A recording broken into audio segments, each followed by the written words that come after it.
నేను పరిస్థితి ఏంటంటే ఇప్పుడు వైఎస్ఆర్సీపీ పార్టీ వాళ్ళు సానుభూతి పనుల మీద దాడులు జరుగుతున్న విషయం వాస్తవమేనా అని చెప్పి వాళ్ళే క్వశ్చన్ అడిగి ఈరోజు వాళ్ళే ఈ క్వశ్చన్కి సమాధానం తీసుకోవడానికి రాలేకపోవడం అన్నది చూస్తూ ఉంటే అక్కడే వాళ్ళ తాలూకా డొల్లతనం అనేది చాలా క్లియర్గా కనిపిస్తుంది అధ్యక్ష.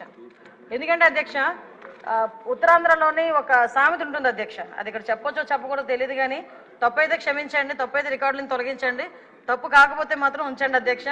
మొగుడిని కొట్టి మొగసాలు ఎక్కిందట ఇలా మాట్లాడతారు అధ్యక్ష ఉత్తరాంధ్రలోని కూడా. ఎందుకంటే కొట్టేసి ఎక్కడ దాక్కుంటారనమాట.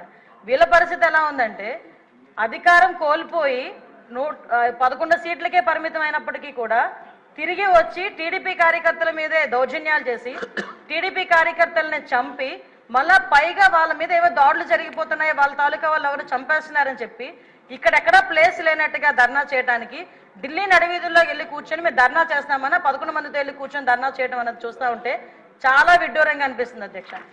ఈ వీడియో కానీ మీకు నచ్చినట్లయితే లైక్, కామెంట్, షేర్ చేయండి. మరిన్ని అప్డేట్స్ కోసం సబ్స్క్రైబ్ చేయండి.